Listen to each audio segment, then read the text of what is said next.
Now to a developing story in Middlesex County, New Jersey, where a Broadway actress has been found dead.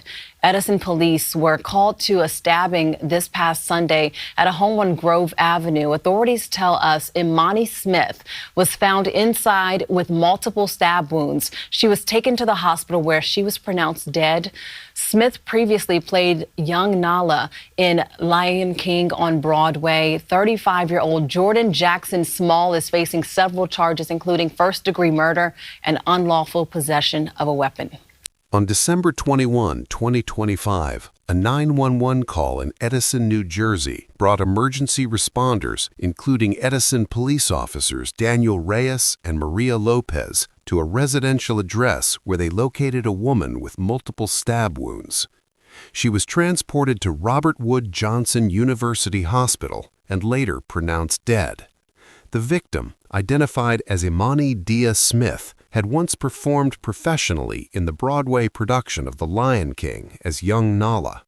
Authorities quickly identified and arrested Jordan D. Jackson Small, a 35-year-old man the victim had known prior to the incident, and charged him with first-degree murder, second-degree endangering the welfare of a child, and additional weapon-related offenses. Investigators, including Detective Michael Hernandez and the Middlesex County Prosecutor's Office, described the incident as non-random, but many aspects of what led to the fatal encounter, the dynamics of the relationship between Smith and Jackson Small, and the motive remain under investigation. The case is now proceeding through the criminal justice system. Every case starts with evidence and ends with truth. We examine facts, not theories, details, not drama. This is Sunday Crime, where investigations speak for themselves.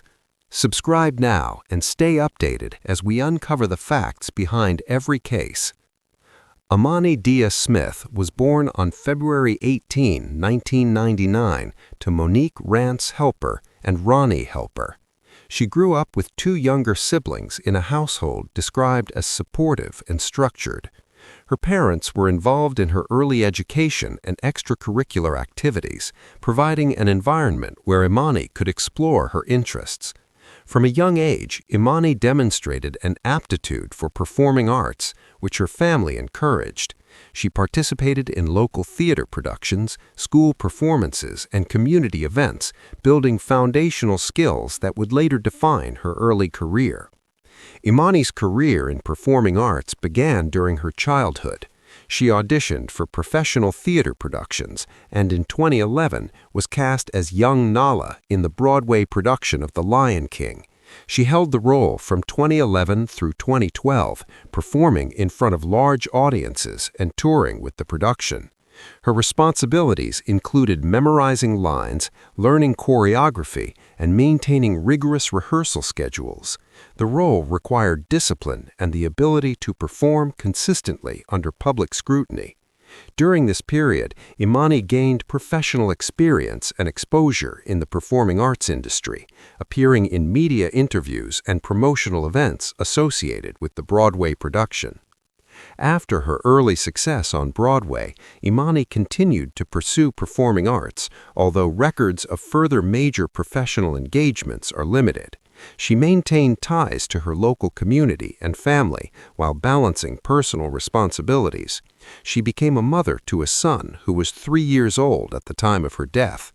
As a parent, she continued to live in Edison, New Jersey area, maintaining close relationships with her family, including her parents and siblings.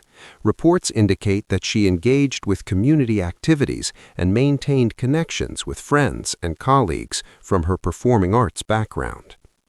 Imani Smith was in a relationship with 35-year-old Jordan D. Jackson Small. Authorities noted that the two had known each other prior to the incident. The nature of the relationship, including its duration and dynamics, is a central focus of the investigation. Law enforcement identified Jackson Small as a person of interest based on evidence linking him to the location of the incident and his prior association with the victim. On December 21, 2025, emergency services received a call reporting a stabbing at a residential address in Edison, New Jersey. The timeline indicates that first responders arrived shortly after the call, entering the residence where they located Imani with multiple stab wounds. Emergency medical services transported her to a nearby hospital, where she was later pronounced deceased. Early statements from law enforcement identified the incident as a non-random act, indicating that the victim and suspect were known to each other and that the circumstances leading to the stabbing were not accidental or coincidental. Upon arrival, law enforcement secured the scene, ensuring no additional threats were present. The residence was cordoned to preserve evidence, and initial assessments were conducted to document the scene. Officers collected evidence, including physical items near the victim, any potential weapons, and biological samples for forensic testing. Responders also took preliminary statements from neighbors and individuals present or nearby during the incident. The autopsy conducted on Imani confirmed that the cause of death was multiple stab wounds. The precise nature and trajectory of the wounds were documented in the autopsy report, which contributed to reconstructing the events that led to her death. Investigators analyzed the weapon involved, though details of its type and source are part of the ongoing legal investigation. Forensic experts also examined fingerprints, DNA, and other trace evidence found at the scene to corroborate timelines and establish the presence of specific individuals. Investigators conducted interviews with family members, neighbors, and friends to establish Imani's recent activities, her social relationships, and interactions with Jordan D. Jackson Small. These interviews provided context for the events leading. Potential motives examined in the investigation included personal conflict, domestic issues, and stressors related to interpersonal dynamics. Analysts reviewed the relationship between Imani and Jackson Small for signs of escalating tension, incidents that might have preceded the stabbing, and any known sources of dispute. While official reports did not publicly confirm a specific motive, investigators focused on the interactions between the victim and suspect as the central component of understanding why the fatal incident occurred. The combination of prior acquaintance and reported disputes formed the basis of the legal and forensic analysis being conducted. Following the arrest of Jordan D. Jackson Small in connection with the death of Imani Diaz-Smith, the initial court appearances were scheduled promptly. During the first hearing, the prosecution formally presented charges, including first-degree murder, second-degree endangering the welfare of a child, and additional weapon-related offenses. The defense attorney entered a formal plea on behalf of the suspect. Bail was discussed, but ultimately denied due to the severity of the charges and the non-random nature of the incident. Statements made during this stage by the defense indicated that they would require additional time to review the evidence and prepare for trial. Pre-trial motions filed by both sides included requests for the release of discovery materials, challenges to potential witness testimony, and motions to suppress certain pieces of evidence obtained from the initial investigation. These motions were scheduled for review in subsequent hearings, establishing the procedural groundwork for the upcoming trial. The prosecution began disclosing evidence to the defense, including forensic reports, police records, and witness statements. The evidence package included medical reports detailing the nature of Smith's injuries, photographs of the crime scene, and records of communications between the victim and suspect prior to the incident. Additionally, the prosecution provided lists of witnesses expected to testify, including family members, neighbors, law enforcement personnel, and experts who could establish the sequence of events leading to the fatal encounter. Expert testimony was anticipated to play a central role in trial preparations. Forensic specialists were expected to provide accounts of the autopsy findings and the reconstruction of the events.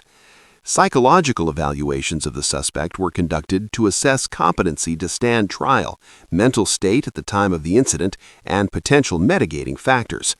These evaluations were included in pre-trial discovery to ensure both prosecution and defense had access to expert findings. Separately, Smith's family began exploring potential civil avenues, including wrongful death claims and related lawsuits. Legal advisors outlined possible actions to secure financial support for funeral expenses, ongoing legal fees, and the long-term care of her minor child. These civil considerations ran concurrently with the criminal proceedings and were treated as independent legal matters aimed at securing compensation for damages directly resulting from the fatal incident. Statements issued by Smith's family emphasized procedural aspects of the case, highlighting cooperation with authorities and the ongoing collection of evidence. The parents and siblings of the victim publicly confirmed the initiation of a GoFundMe campaign intended to cover funeral costs, legal fees, therapy for family members, and support for Smith's child. The campaign provided documentation of expenses, including funeral arrangements and legal representation, reflecting a methodical approach to navigating the aftermath of the incident. The performing arts community issued formal statements acknowledging Smith's career achievements. Colleagues and peers in theater highlighted her professional work, including her role as young Nala in The Lion King, without venturing into personal or emotional commentary. These statements reinforce the recognition of her contributions to the arts while maintaining a focus on factual achievements. Public discussion surrounding the incident included analysis of safety considerations for artists and performers. Professional associations and advocacy organizations disseminated information about protective measures and resources for individuals in domestic relationships, framing the conversation around policy and preventative strategies rather than personal narrative. Coverage of the case spanned national and local media outlets, with reporting largely focusing on the facts of the arrest, charges, and procedural steps taken by authorities. Differences in reporting style were observed. Local media emphasized investigative progress and court schedules, whereas national outlets highlighted Smith's career and the circumstances of her death. Comparative analysis of coverage revealed variations in the framing of domestic relationships and the suspect's history with the victim, with some outlets presenting context on domestic violence statistics and others focusing solely on the events of the incident. Social media platforms were active with public discourse, sharing verified updates from law enforcement alongside commentary on the case. Public posts included procedural updates, announcements of court dates, and factual summaries of charges. Discussions included analysis of legal strategy, examination of evidence, and tracking of trial progress. Online attention spurred awareness campaigns on domestic violence resources and child safety measures, emphasizing policy and education rather than personal opinion. The case is contextualized within broader patterns of intimate partner violence. Statistical analyses indicate that domestic incidents frequently involve individuals known to one another, aligning with the non-random classification of Smith's death. Legal professionals and researchers referenced national trends, highlighting the prevalence of domestic conflict leading to serious injury or fatal outcomes. The case underscores systemic challenges in detecting and preventing domestic violence before escalation to lethal outcomes. Smith's child was directly affected by the incident, and considerations regarding immediate and long-term welfare were prioritized. Discussions centered on protocols for child protection in domestic homicide scenarios, including temporary guardianship, therapy options, and structured care environments. Policy frameworks were cited to ensure adherence to best practices for minimizing psychological and developmental impacts on minors exposed to traumatic events.